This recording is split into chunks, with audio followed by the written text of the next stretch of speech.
We're speaking today with Charlie Aitken. Charlie, thank you so much for being here today. Thank you for having me. Charlie, you've been in the markets for over 30 years. How did you first get into financial investing, advising, writing, managing, and so many other hats you've worn? How did you get into that? Well, as like so many things in life, purely by accident. I'm actually an engineer by first career. Decided that I wanted to work for myself in the UK, and without really knowing what sector and what industry it was going to be, and I ended up tripping into financial services with an investment bias, and within 6 months knew very much it was the business for me. And of course the timing couldn't have been better. It was 1981, so we were just coming out of what turned out to be a 16-year bear market from 66 to 82, and it was a wonderful time to start it just before the largest bull market in history, which went on for 20 years. Yeah, fortuitous start. And Charlie, how did you think about markets, the way you thought about markets then? How does that differ from how you think about them today? Oh, totally different. I guess like most people, you start off, you're the novice that's in the industry. You're learning on the job as you go, and I guess being a sort of natural contrarian help matters, but certainly if I had to be pigeonholed in the early days, I'd be pigeonholed as a value investor. Maybe that comes from my background. My mother was born in Yorkshire, and they tend to have a reputation for being thrifty, and my mum would already have said, well, I'd rather buy a pound's worth of assets for 50p.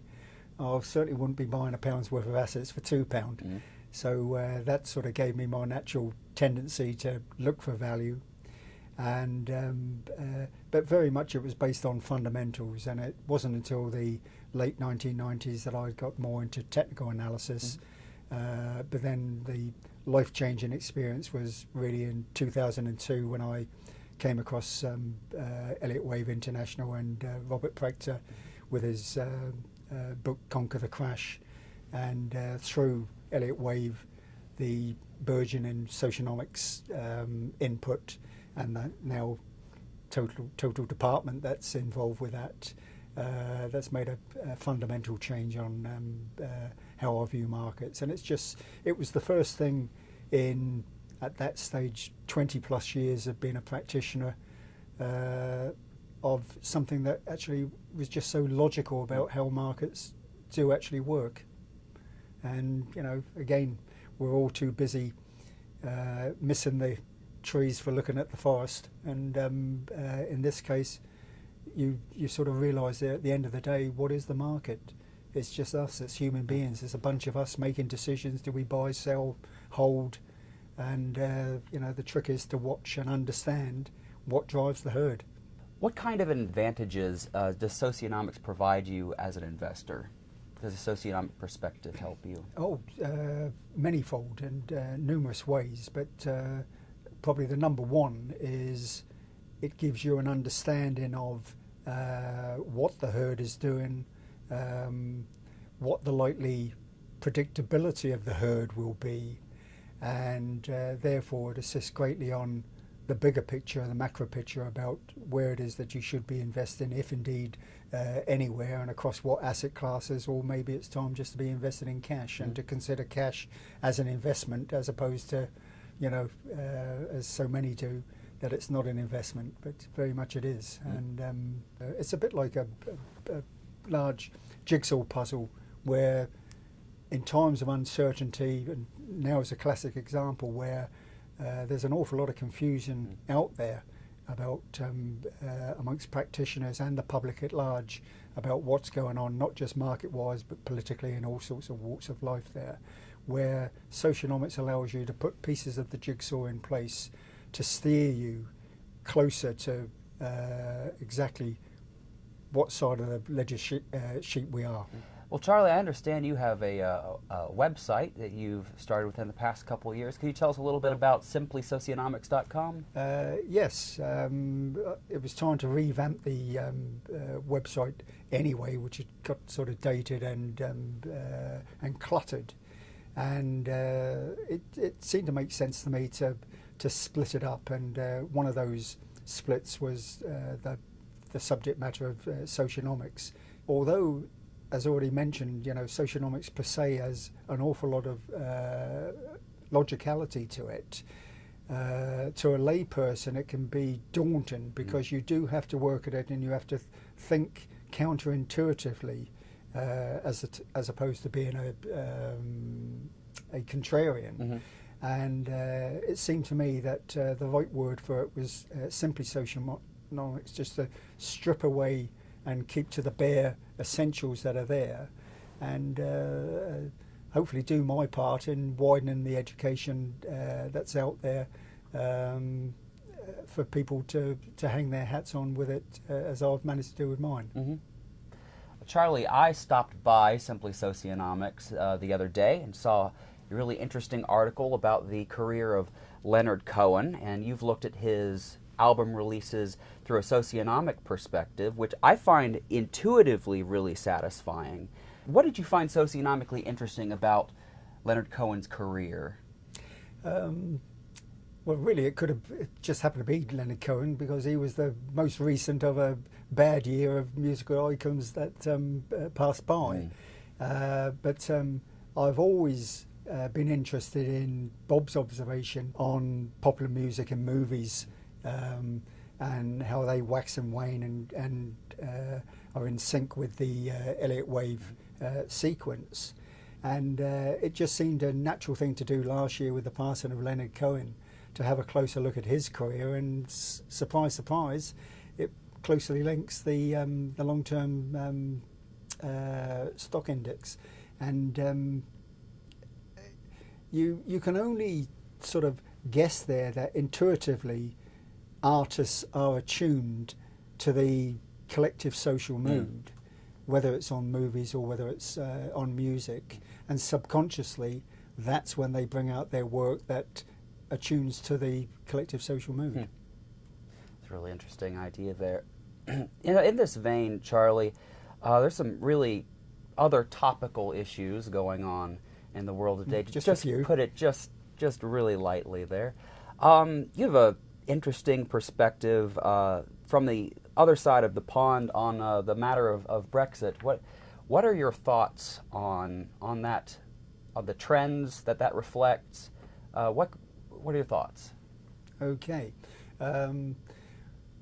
Well, without trying to show my bias, because in fact I've probably been a Brexiteer for 40 years, since we went into it. But there we go. You go with the flow and whatever the vote is. But again, from the early topics from socionomics, identifying the collective inclusionism that's involved with a rise in collective social mood and rise in stock markets, and vice versa. The opposite of inclusion, exclusionism, that is a natural trait for when markets start to go south and enter into a bear market. It wasn't lost on me that the Institute effectively predicted 6-7 years ago about the possible breakdown of the European Union, without specifically saying what country was going to be first. But they did go on to say that it may even be the breakdown of a 1,000-year-old union, being the United Kingdom.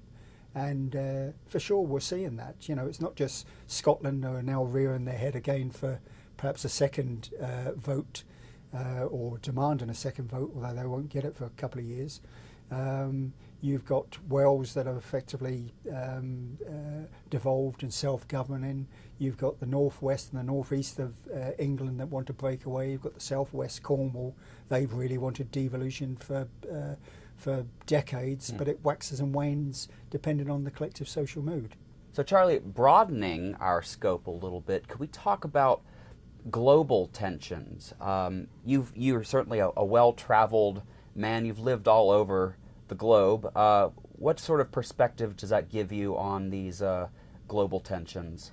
Well, obviously the life of travelling around is beneficial as far as it allows you to kick the tyres and feel the temperature rather than just reading and observing from afar.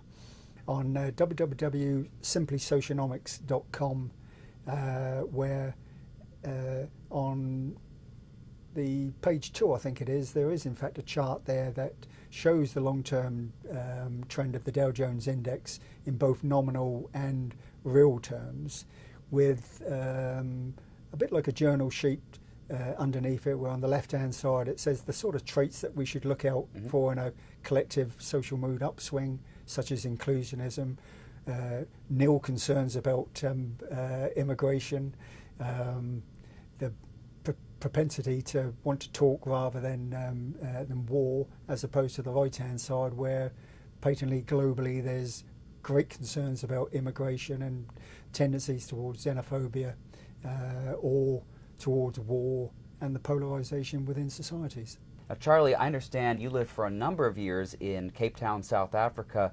What can you tell us about the climate there these days?